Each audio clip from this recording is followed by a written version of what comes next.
Hi again, it's Psychic Cynthia here, and many blessings and good vibes and peace on your journey.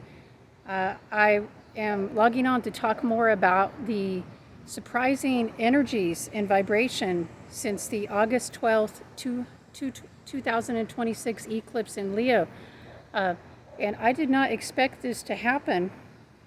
I guess thinking about it now and looking at the chart for the eclipse, it is in there. There's a lot of fire energy and not much water energy.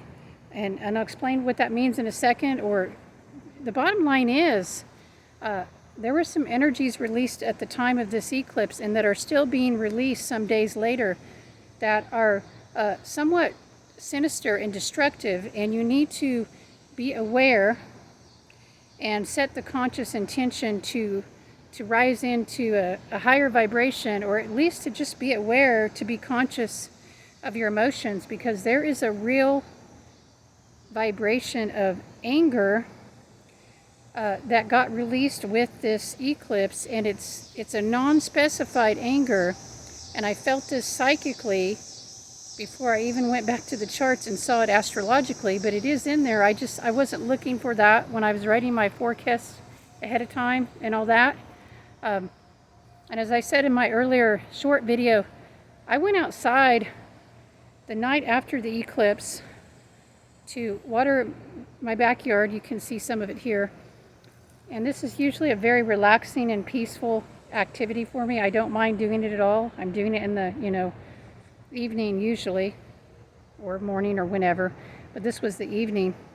And it was different though this time. And the more I watered, the more almost anxiety I felt. I'm not prone to anxiety. I have not one but two grand earth trines in my chart, so I'm pretty chill usually, or just grounded, let's say. I just felt unrest, and I started to, I was hot, and listen, it was very hot out here. It's hot out here now. So I've been adapting myself to the heat. So not only is there the fire energy in the heavens, and of course the moon's moved on since the eclipse, but we still have a lot of Leo energy right now, and Aries with Neptune and Saturn. So there's a lot of fire energy and not much water energy in the heavens, and also here where I'm at in the earth as well. It's very dry and hot right now. Hot as in right now as I'm filming, it's not even the hottest it will be yet. It's about 103 or 104 Fahrenheit. So, yeah. But this, I just felt more and more unease as I was watering, and I got it done. And I didn't do any extra. I didn't want to. I went inside, and I felt very upset for no reason. I felt very angry. And suddenly I was mad at everything, but mostly nothing. And that was the weird thing, because I wasn't angry before I had gone out. But I think that, the act of actually relaxing through the watering, because I become more psychically receptive when I'm around water, and I think I've done a video about that before. But that's not always a good thing. Or let's say I don't always have a pleasant experience when I'm open. I often do, but this time I didn't. So yes. I felt an atmospheric vibration of anger that had been released from the eclipse. You could say collective, but I want to say atmospheric, because it was literally coming off the plants too.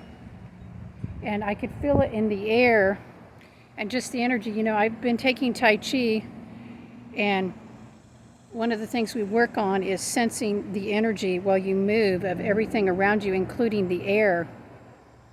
So yes, there's more than just human energy, okay? And probably if you're watching any of my videos, hopefully you're in tune with that idea. You're aware of that. So we're part of a greater whole. People talk about the collective all the time, and most of the time they're just talking about humans. And that's not the collective. That's very myopic. That's just a very tiny part of the whole, okay? We can't even really see the whole. We can barely sense the whole. I digress. But yes, you need to be aware that there is maybe more more feelings besides just the unspecified anger. And here's the deal, it may not be your anger. So what I did was, just so you know, because I went in and I was suddenly grouchy, and I had not been before. And you know, it was funny, there were some things I could think about in my life that I could be angry about, or at least were frustrated about, but that wasn't it. I could tell this was some weird energy, some weird bad mojo I had been experiencing. So I sat down. First of all, first thing I did, I went down to the floor. I sat down. I was too hot to go back outside and sit on the ground, or otherwise I would have done that, although that's where this whole thing started for me at the time. So I didn't necessarily want to go back to where it started. I just sat down in a cool place. And listen, if you are feeling anger or frustration or anything that is a sharp or hot or warm emotion, if you're feeling it in such a way that you feel overwhelmed by it, you want to get to a cool room, then that will really help. Or even put like a cold cloth on your head or an ice pack. It will help so much. Drink some iced tea. Anyway, I just sat down on the floor, cross-legged. If you can't do that, just get a nice cool chair, okay? So maybe something wood if you can, because that would be real grounding, but something firm. And I just closed my eyes and started breathing and tuning in. And that's when I asked my guides what was going on. And then I realized it wasn't my anger. And there's nothing wrong with anger, but man, if you're going to get upset about something and get worked up, it should be your own thing. Because, well, the thing about anger is a lot of times it wants you to look at some action you might need to take. I mean, not necessarily out of anger, perhaps calmly.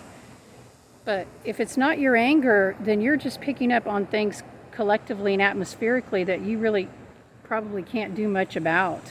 So I asked if this was my anger, where this anger was coming from, and the spirit showed me it was an atmospheric energy.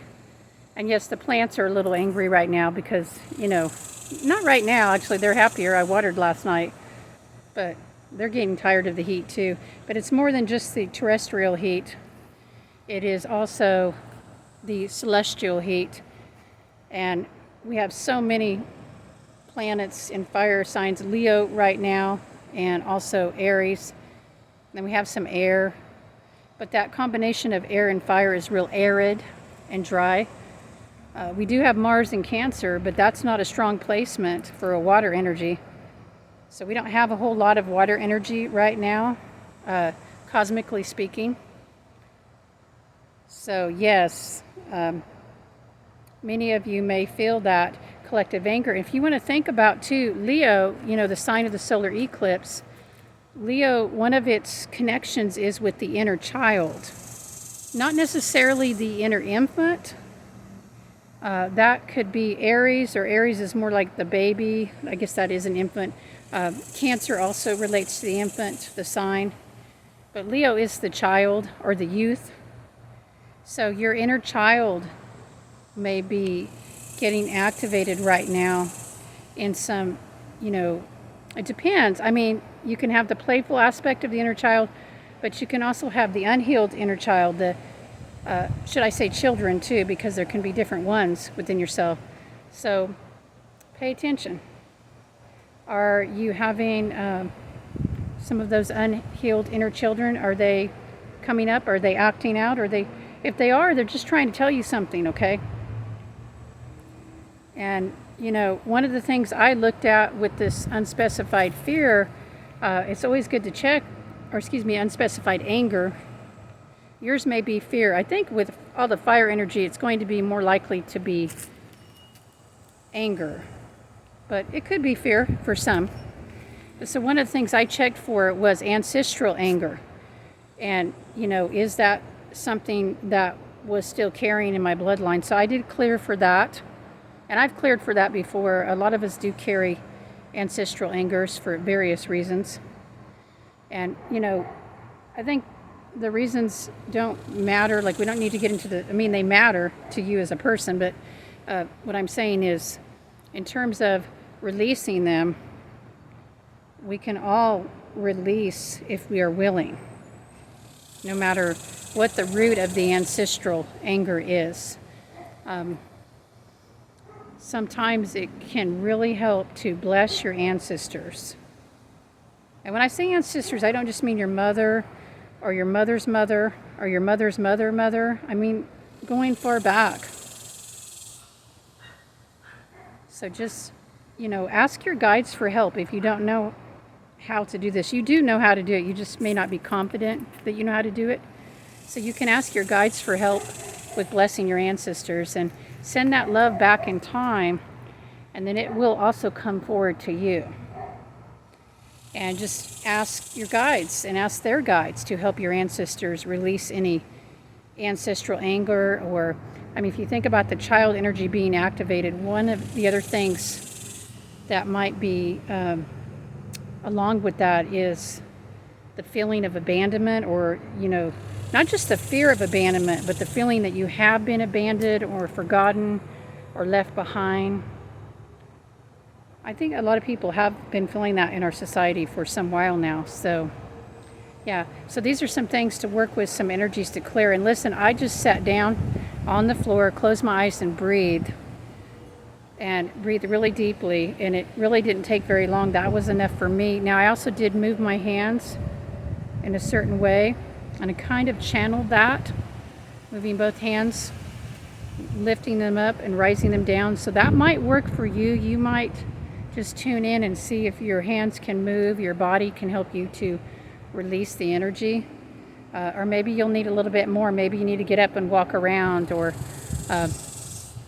I will say sometimes with anger, people really need to pound it out hard and dance or jog, or I don't know, whatever you're, work in the heat or whatever. But for me, with the energies right now, with this atmospheric anger that is being released and brought up, I feel intuitively that it would be better not to try to release it with more of the same. In other words, not to try to release fire with more fire, but instead to turn to the movements and practices that are more aligned with either earth or water specifically.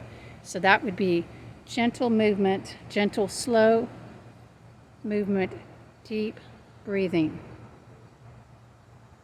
And I do believe that will be more beneficial right now. There's a time and a place for everything. There's a time and a place maybe for pounding it out hard. This is a time for gentleness to balance the anger. And you need to have gentleness in your heart right now for yourself. And also it would help if your relationships with others, it would help others around you if you can hold gentleness and calm in your heart right now. So that would be very beneficial for you as an individual, and also, for the people around you, for the people in your community and your family, the people you interact with. So it's a win-win. And you won't be winning if you act out of this, unspecified, vague anger. You won't be winning. You'll only create harm for yourself. So work with it if you need to. If you need to do shadow work or to tune in into it, that's fine. But there's maybe some of the anger is yours, some of the abandonment, but a lot of it isn't. So breathe deeply, slow down, release it, and let it go, because you don't need to be, absorbing that crap from the environment. It's not helpful for your path, and it's not helpful for your health, your abundance, your sense of spiritual or emotional well-being. What is helpful is slowing down, breathing, connecting back in with that gentleness within.